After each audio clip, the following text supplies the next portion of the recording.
O meu nome é Léo McLene, né? Eu vim para Sobral em 2004, estou aqui desde então trabalhando com literatura. Vim para cá já para dar aula de literatura já, mas antes mesmo de dar aula eu já trabalhava com literatura. Eu escrevo desde adolescente, então contos, né, poemas, letras de música, também de vez em quando arranho um violão, né? Toquei em banda durante 8 anos da minha vida, em Fortaleza, né? E fiz parte do movimento cultural lá de algum tempo, assim, durante algum tempo, assim, final da década de 90. Aliás, meados da década de 90 até mais ou menos 2004, que foi a época que eu vim para cá, né? Sempre trabalhando com música, trabalhando com literatura, né? E fiz parte do movimento lá, fiz parte da cena cultural, não só porque tocava em banda, mas eu organizava também algumas coisas, né? Tem um camarada a quem até hoje eu sou um tanto ligado, que é o Carlos Emílio Corrêa Lima, que foi um camarada que idealizou as rodas de poesia do Dragão do Mar. E aí lá em 2000 mais ou menos ele organizava, ele é uma figura pirada, assim, ele juntou todo mundo que fazia poesia e botava o pessoal para recitar esses poemas lá no palco sob a passarela que ficava aí no Dragão do Mar, né? E aí era uma viagem, você ia lá, escrevia num sábado, dali a tantos dias alguém te ligava para você recitar lá. Você tinha 15 minutos para recitar um poema, aliás, os seus poemas, né? E ganhava R$ 100, assim. E era uma coisa assim, nós, moleque ali, 19, 20 anos, todo mundo animadíssimo, né? Vou ganhar R$ 100 para recitar os meus poemas, então era uma coisa fora do comum, assim. E ele acabou saindo de lá porque teve um grupo ligado já à universidade, ligado à academia, que começou a assumir o controle dessa parte cultural, né?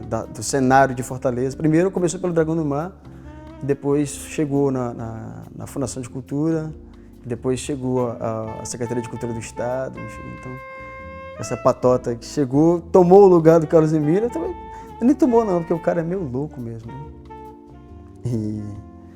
E aí ele foi responsável, e eu também pude participar desse momento, da reunião de muitos grupos culturais de lá, né? Então, o pessoal da Parafernália, que hoje está com a editora Corsário, editando livros, inclusive, o Mardônio França.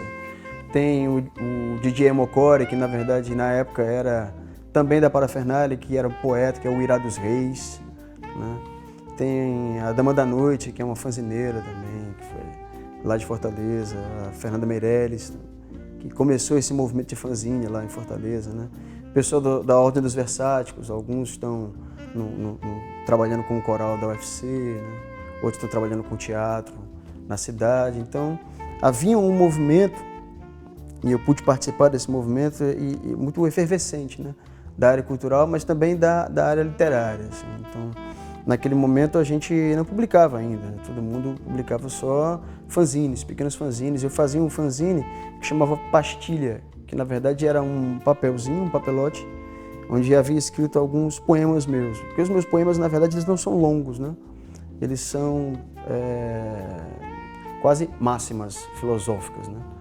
Então eu escrevia isso, datilografava nessa máquina que tem aqui em cima e depois colava isso no papel cartão e saía distribuindo nas festas, né? E era um momento muito, muito importante, assim, de formação cultural, né? De conhecer, de construir os laços, né? Com as pessoas e tudo. Com a banda foi um pouco parecido com isso também, né?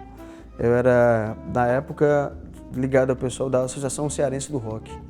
Era o Amaldson, o Zu, que era da Jimeta Parilha, né? Então, o Amaldson, ele era presidente da associação e ele tinha uma banda que ainda existe hoje, que é a Obscure, né? Que é uma banda de rock pesado, e tal.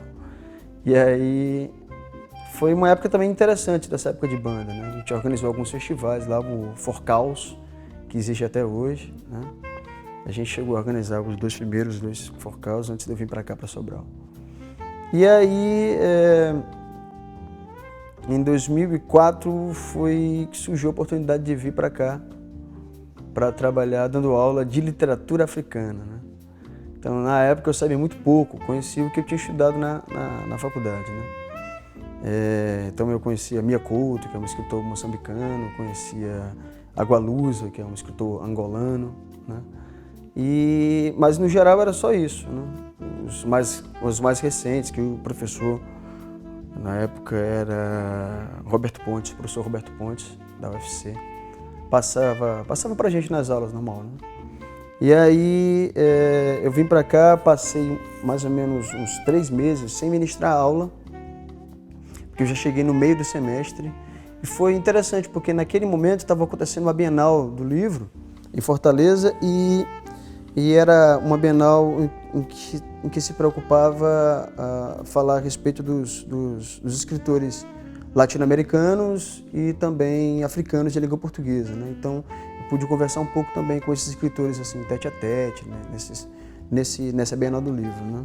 E passei esses 3 meses estudando literatura africana.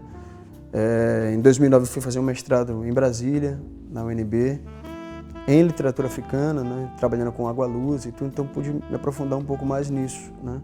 Mas, assim, eu entrei trabalhando com literatura africana e hoje estou dando aula de literatura cearense, né? De uma coisa além mar para uma coisa aquém cá, né? Então,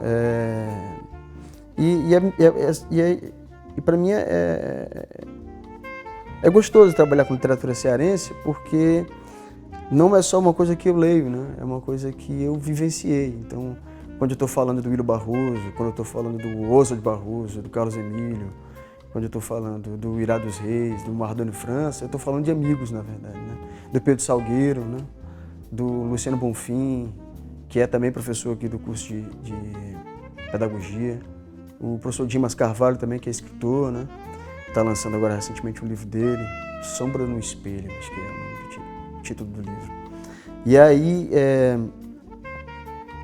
então falar dessas pessoas, na verdade, é falar de amigos. Então, é uma coisa gratificante para mim, né? Bem gratificante, assim. E eu entrei na literatura, eu nem sei direito, assim. Quando eu já vi, eu já estava dentro, né? Eu costumo dizer que antes da faculdade, antes de entrar na faculdade, no curso de letras, eu tinha lido 5 livros. O Primeiro Amor, do Vagaluminho, O Jacarezinho Infeliz, um livro de autoajuda do Laí Ribeiro, o Diário de um Adolescente Hipocondríaco, e o outro livro é Fase Terminal, que era uma versão meio rococó do livro. Era a história de um camarada que sofreu um acidente de carro e ficava paraplégico, né? Só daí ele começava a dar valor à vida. Então era uma leitura assim, bem superficial, não tinha nada mais profundo, né? Quando eu entrei na faculdade foi que de fato eu comecei a ler, né? Então, o primeiro livro que eu li foi Senhora, na faculdade já. José de Alencar, então eu vivia com esse livro, né, debaixo do braço. Então, passei 2 meses lendo esse livro, foi bem complicado. Depois disso foi se tornando uma coisa mais comum, até virar um vício, né? Eu não consigo ir ao banheiro sem levar alguma coisa para ler, né? Leio no ônibus, leio em tudo quanto é lugar, posso também.